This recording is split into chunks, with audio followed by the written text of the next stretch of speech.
Sir నమస్కారం sir. నమస్తే అండి. సార్ సంపాదించుకోవడానికి 100 మార్గాలు లేకుంటే బతకడానికి 100 మార్గాలని పెద్దలు చెప్తూ ఉంటారు సార్. సో, ఆ రకంగా హైదరాబాద్‌కి చెందిన ఒక ఇద్దరు దంపతులు సంపాదించుకోవడానికి ఒక వినూత్నమైన మార్గాన్ని ఎంచుకున్నారు. ఇప్పుడు అది ఆ మార్గం వాళ్ళని కటకటాల్లోకైతే తీసుకెళ్ళిందని చెప్పుకోవాలి. అంటే తమ నగ్న వీడియోలని అమ్మేసి దాన్ని సొమ్ము చేసుకునే ప్రయత్నం చేశారు. సో, పోలీసులకు దొరికిపోయారు. ఇప్పుడు జైల్‌లో కూడా అంటే కోర్టులో కూడా పెట్టబోతున్నారు. సో, ఎలా చూడొచ్చంటారు ఈ ఇష్యూని? ఈ విధంగా నగ్న వీడియోలు అమ్ముకోవడం ఏంటి? ఇది కలికాలం అలా మారిపోయిందంటూ కూడా నెటిజన్స్ కామెంట్స్ చేస్తున్నారు. సో, ఇష్యూ గురించి మీరేం చెప్తారు సార్? కలికాలం కాదండి, మార్కెట్ కాలం. అంటే జీవితాలు సంక్షోభంలో ఉన్నమాట వాస్తవమే. వర్చువల్ జీవితాలుగా మారిపోయినాయి. హ్మ్. భ్రమలు కోల్పోయారు అందరూ. అంటే విలువలు లేకపోతే మరొకటి ఇలా రకరకాల అభిప్రాయాలు ఉండేవి ఒకప్పుడు. ఇప్పుడు అవసరం అనేది క్రియేట్ చేసింది మార్కెట్. ఈ అవసరాన్ని తీర్చుకోవడానికి ఏం చేయడానికైనా సిద్ధపడి ఉంది.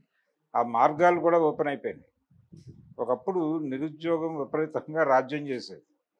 ఇప్పుడు పని చేయదలుచుకుంటే ఏ పనైనా సరే చేయడానికి సిద్ధపడితే ఆ పని ద్వారా డబ్బులు సంపాదించుకోవడానికి మార్గాలు ఉన్నాయని చెప్పడమే మార్కెట్ ఎకానమీ సక్సెస్.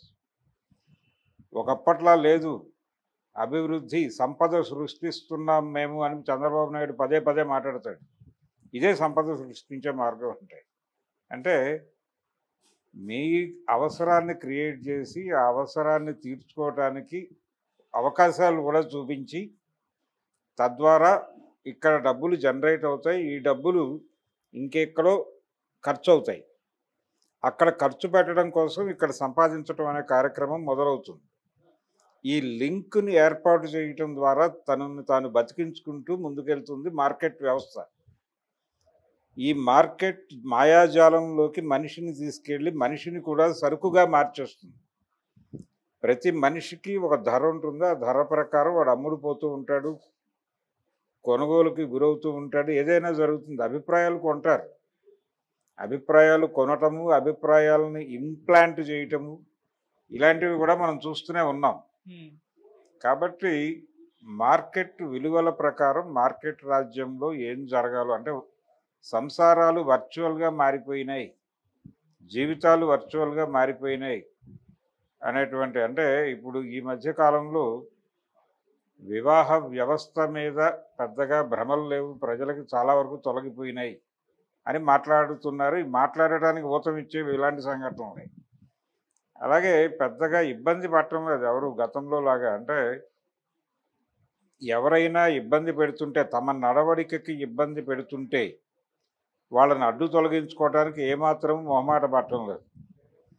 ఈ వార్త వచ్చినటువంటి పేపర్లోనే ఇంకొక వార్త ఉంది కింద. అది రాయలసీమలో జరిగిన ఇన్సిడెంటు. భర్తని అడ్డు తొలగించుకోవడానికి అతను ఏదో హోటల్ బిజినెస్ చేస్తాడు భర్త. ఆ హోటల్ మూసేసి వెనక్కి వచ్చేటప్పుడు ఆయన బయలుదేరాడు. అంటే నేను హోటల్ నుంచి బయలుదేరుతున్నాను, క్లోజ్ చేశాను. తన భార్యకి కమ్యూనికేషన్ ఇచ్చాడు.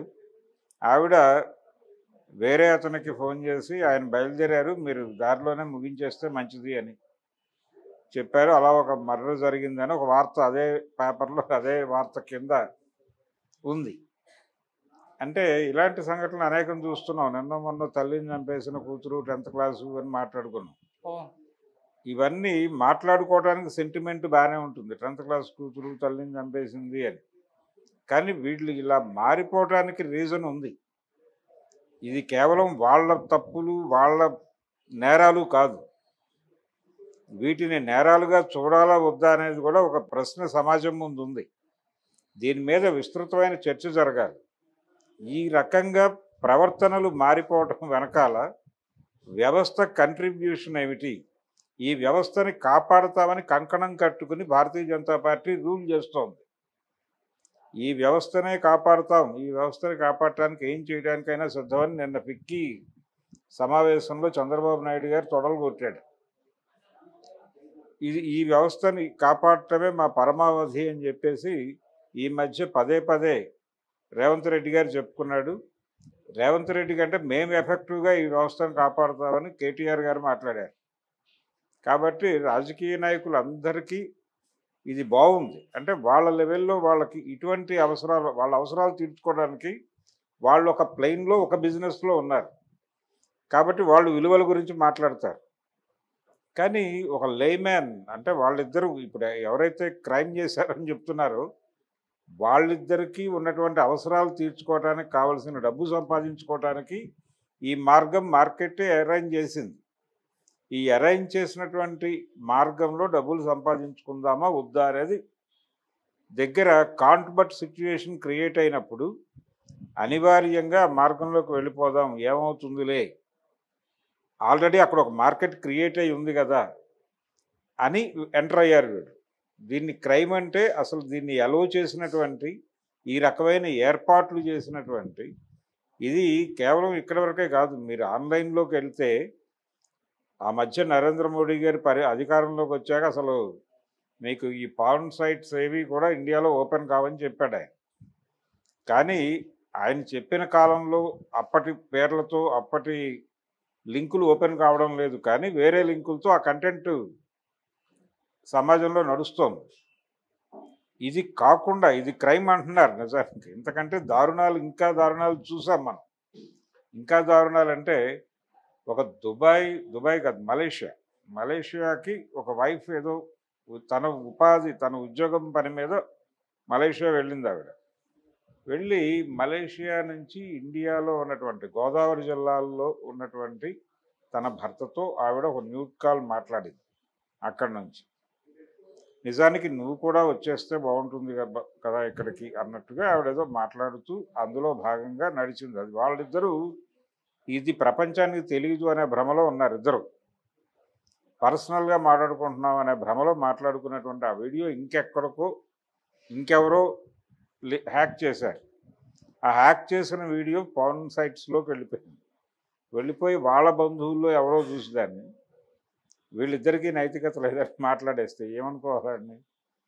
కాబట్టి ఇలాంటి దారుణాలు రకరకాల పద్ధతుల్లో జరగటానికి ప్లాట్ఫామ్స్ క్రియేట్ చేసింది ఎవడు అంటే ఈ అవసరం ఉంది మనిషికి, ఈ అవసరమే అది. ఈ అవసరాన్ని, ఈ ధోరణిని తీర్చుకోవటానికి ఒక ప్లాట్ఫామ్ క్రియేట్ చేయడం ద్వారా అక్కడ వ్యాపారం జరుగుతుంది. అక్కడ వ్యాపారాన్ని గుర్తించి ఈ విండోస్ ఓపెన్ చేశారు. ఆ ఓపెన్ చేసిన విండోస్ని మూసేసేటువంటి దమ్ము ఎవరికైనా ఉందా? ఆ దమ్ము లేకుండా ఇది తప్పు అని చెప్పడం తప్పు.